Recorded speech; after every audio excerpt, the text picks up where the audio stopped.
Hello everyone, my name is Kin Wai, or you may call me Kin. In this video, I would like to talk about the issue of cyberbullying in UK. In this video, we are covering the following topics. 1. What is cyberbullying? 2. How serious is cyberbullying found in UK? 3. What and how does cyberbullying affect the psychological well-being of youngsters and other age group? 4. What factors are attributed to the increase of cyberbullying? 5. What kinds of interventions may we do to prevent the cyberbullying and build up a friendly cyber world for internet users? First, let's take a look into the definition. What is cyberbullying? According to Thomas, Connor and Scott's study, we found the criteria of bullying includes 1. Intention to harm. 2. Repetition for the harmful action. 3. Power imbalance between the parties. In addition to the definition of traditional bullying, cyberbullying also includes the aggressive, intentional acts using electronic forms of contact, or we call them cyber behaviors.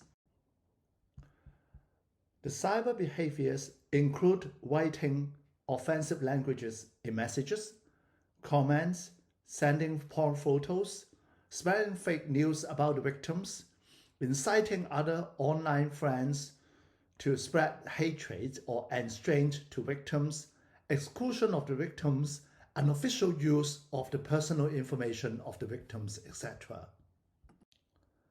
Victoria Watersea summarized YouGov's research and found that 23% of Britons said they have experienced some form of cyberbullying before. Of these, 10% of them have experienced it in the last fortnight alone. Another 15% said it's happened to them in the last 6 months, while 52% of victims said the last time it happened was over 1 year ago.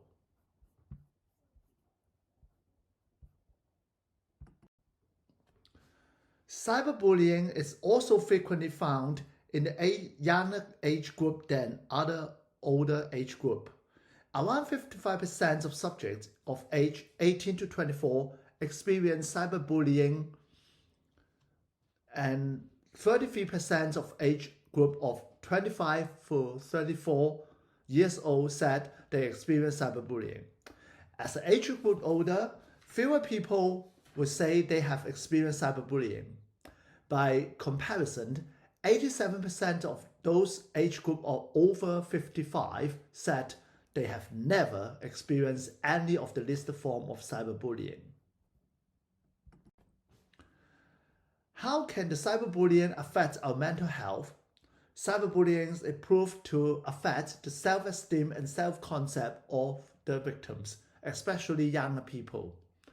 According to the YouGov research, 23% of 18 to 24 years old who have experienced cyberbullying said they have less confidence engaging in real-life discussions as a result of their experience online, compared to 40% of cyberbullying victims across all age groups.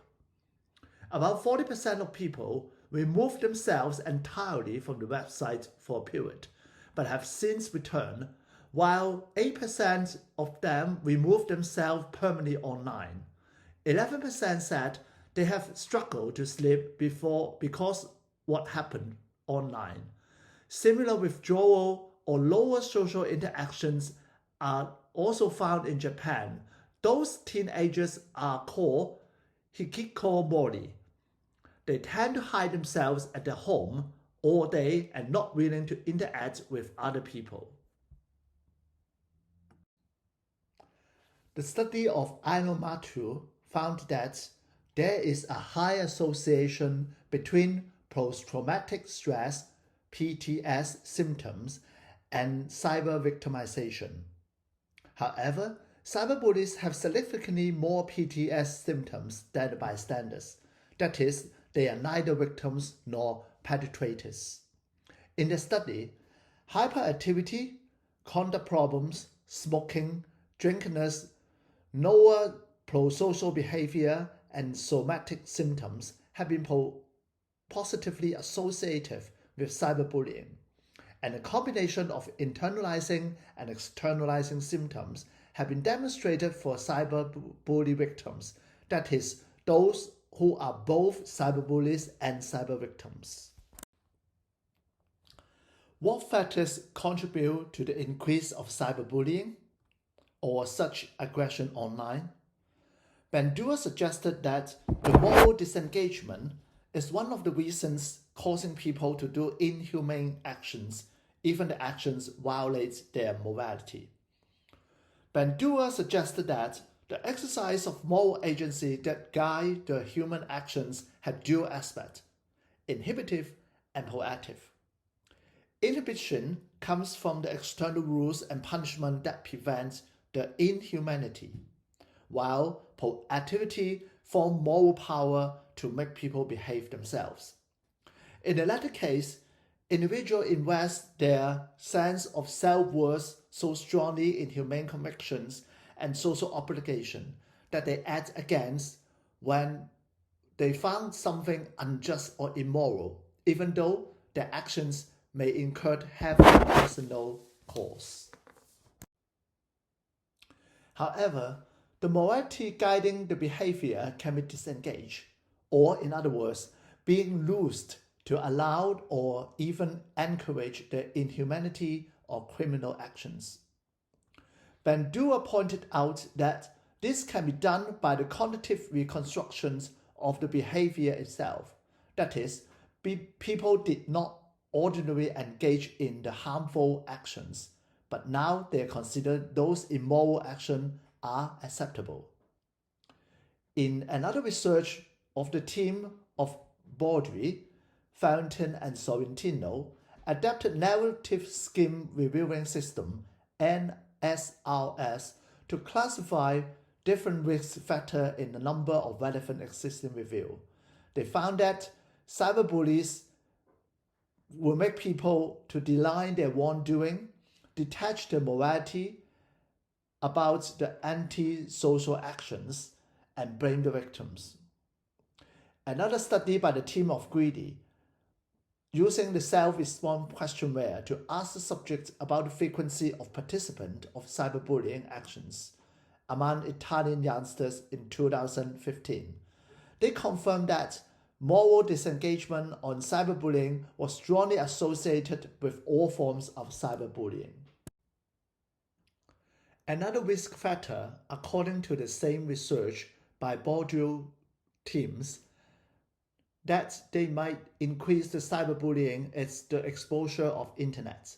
That is, the more time we use online technology, more likely will be the cyberbullies.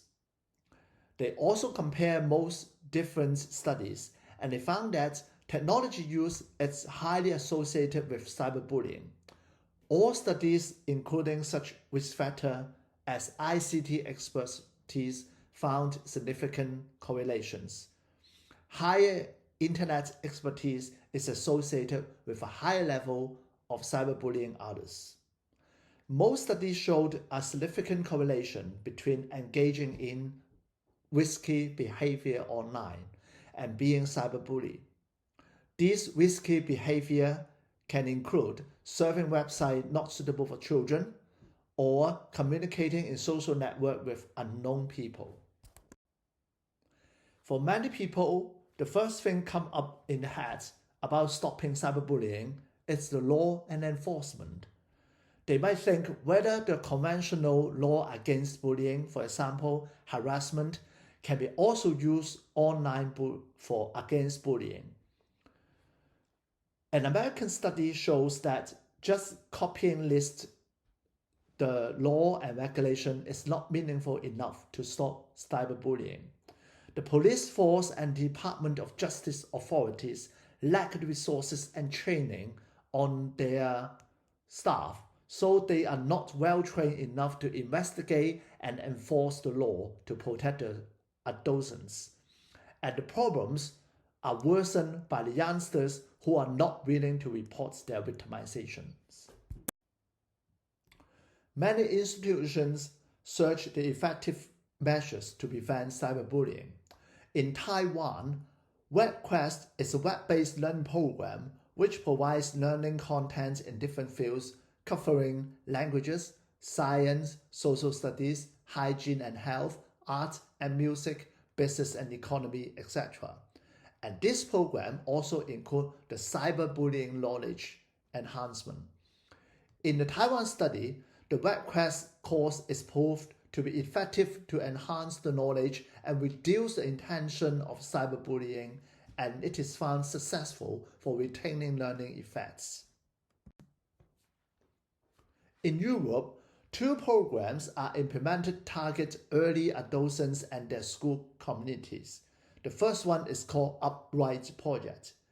It developed an evidence-based whole school interventions to train residents as a protective factor to promote mental well-being in adolescents in a cross-nation perspective. Another one program is called CREEP.